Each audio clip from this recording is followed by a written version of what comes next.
Hello students, we're going to do a little overview of classical lighting today. I know some of you, it's a thing you've done probably many times up till now, but I want to start off with a little refresher on classical lighting because it's a little bit different when we get to painting, and I'll explain how. But let me just go over some of the basic principles of lighting, and we have got to get this right. You've got to understand these basic principles because they're going to guide the decision making on all your art that we do in class right up until the end. Now, I'm going to lay out some rules for you, and when you get really good, you can break the rules. But we're going to start off with the rules, all right? I'll start off with the tools that we're going to use today. So this is what an artist's pencil looks like. It's got the lead removed. This is an ebony jet black. It's like a 6B. I think when you take an exam, it's more like a 2B or an HB. And how you sharpen it is usually with one of these utility knives, which I have, and I'll probably spray it all down for you, clean it, and give it to you with gloves. But this is how you do it. You whittle it away, all the wood, and you want to expose a nice big chunk of the lead. And the reason for this is if you use the factory sharpener, you're going to make like 3 marks and then you got to go back and sharpen it again. And that's why you leave this big chunk of lead exposed. And that way, as you're drawing and you're turning it, you're sharpening it as you go, and you're actually creating wedge-like shapes and different things for different widths and different mark-making abilities. The other thing that we're going to use is this gummy thing called kneaded eraser. So it's just going to be a drawing done today with these 2 tools. All right. So the basics of classical lighting is controlling the lighting and using a single light source. So we have up there a sphere. It's not a ball. It's a sphere, and it's meant to replicate something that happens with the sun striking a heavenly body such as the Earth. So how you begin your drawing is very loose, very soft, very general. If anybody tries to get up here and get that exact shape of the circle and then fill it in, you're doing everything wrong. And especially wrong when we get to painting. Those really tight final marks you make to really tighten the thing up, those are the last marks you make. They're never the first marks. So when you begin your drawing, you're always starting off nice and soft and general. And this is how you start to get your shape. Right? It's your whole shoulder movement, the whole thing, and that's how it's easy. It's much easier to get your spherical shape that way. But even before, just this placement, you start to build up all these properties that are involved in the drawing. Now, I've put in, you don't have to do this on your own, but I put in a very dark background here because I just want to illuminate the sphere and the properties around it and give it like a nice background. So when you first start constructing your image, you're laying out all these basic principles, and you see these little hard edges where the paper's on the edge over there, and you just lay out your pencil and make that mark if you want to hit that, right? Any of these other marks, this one over here, right, to get those angles right. And this back horizon line, if you want to find a line right through your sphere to find out where it is as it intersects the sphere from the top to the bottom to get that right shape. And even here, when you're at this nice soft level, this is where you start to build up the light and shadow principles, where light striking from here, and then as it moves around the object, it starts to drop in value. All right? So we're just slowly starting to work it up. And you're going to get used to your pencil making these marks. And the one thing to remember, and the reason we're starting this with a pencil, as a refresher for all of you, and I know you've done this before, is that when we get to paint, the speed is frightening. You'll have this thing here now. It's that fast. It's a single mark. So with the pencil, you got to slow right down and start to really develop these tones. So as light travels around the sphere, the whole thing drops in shadow. And don't stop there. Start to build up your background around it. You notice how I'm not concerned at this point with any tight edges in the spherical shape. I'm just blocking everything in and getting used to having your pencil move around really quickly like this, right? Just take a little time. Enjoy the therapy involved, right? You're just developing spaces. And you can start to see even now in this loose, sketchy form, things are starting to happen, right? So the light strikes here, it drops around, drops into these middle tones, the core of the shadow. Now light that goes around the sphere and strikes an object on the other side, which doesn't really happen in space because there's not really going to get much light except maybe the moon. But the paper, and it bounces back, creates a thing called the reflected light. So it's going to be in shadow on this side, but it won't be as dark as the core of the shadow, which is the darkest part of the shadow through here. And you can't forget about, in this entire setup, there's really just some basic principles laid out, some basic shapes, but one of them is the cast shadow, which happens down here, right? Now, the cast shadow is not a joke. That's got to be the right shape because it reflects the spherical shape. So if you have a round body and a square shadow, it's not going to work. So you want to make sure that you really look at that shape and the values of that shape. Now, you see how everything's developing here. This is important to remember, to build everything up at exactly the same time. It's a juggling act, and when you throw in color, it's the same thing. So it's not, I'm going to do the circle, then I'm going to fill in this, then I'll get to the shadow. It's everything together. It's a gradual development of everything. Are you seeing that? Okay, starting to happen.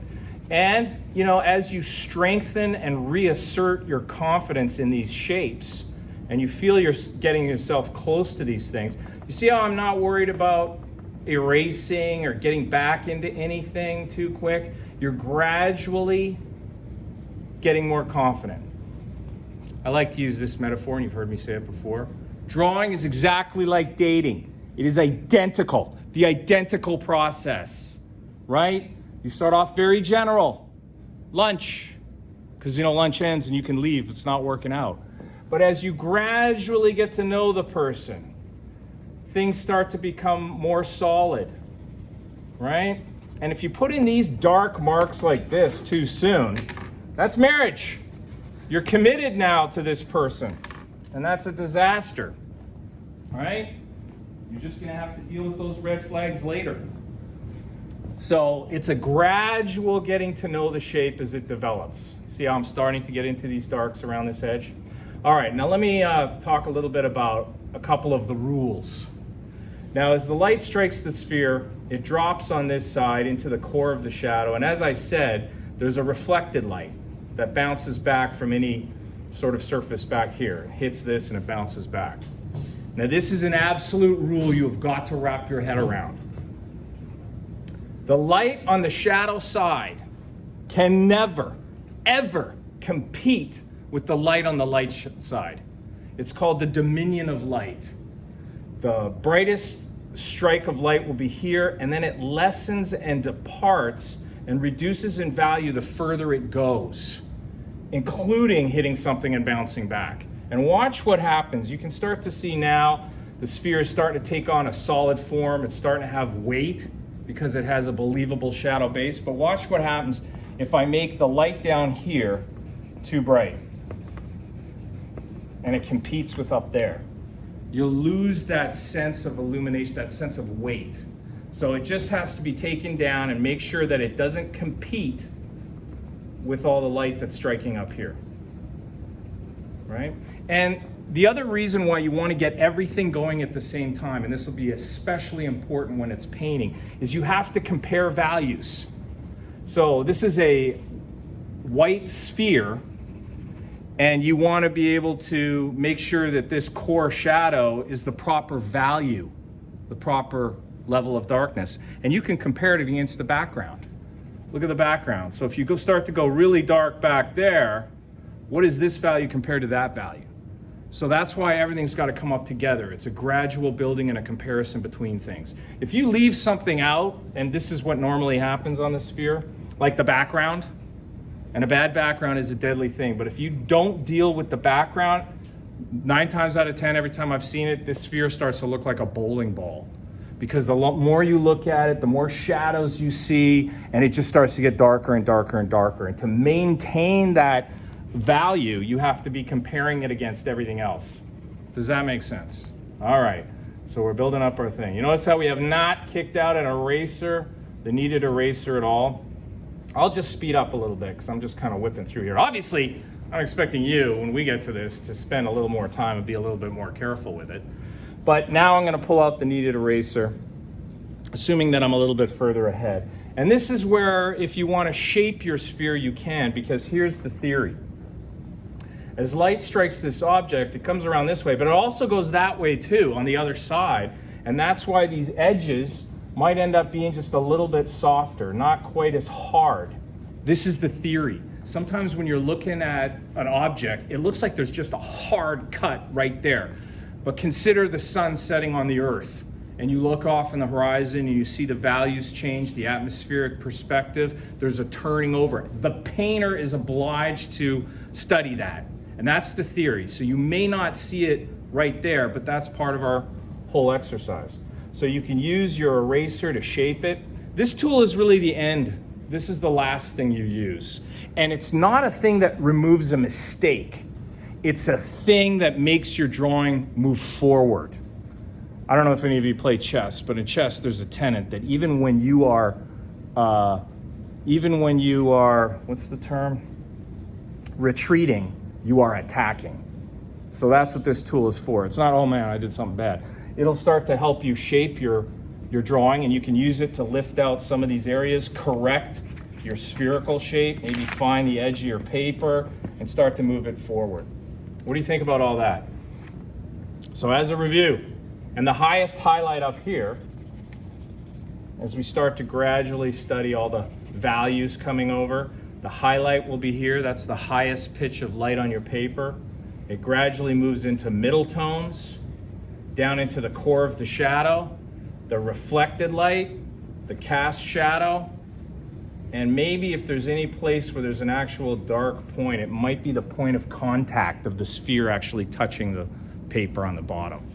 But those are the basic principles. And what I've done is I've uploaded to your website, I'm going to show you in a second, some samples of a spherical study with everything laid out. But we're going to do this today, a little study of this thing, but you have got to get this thing in your head, and it'll help you in your painting for the rest of your life.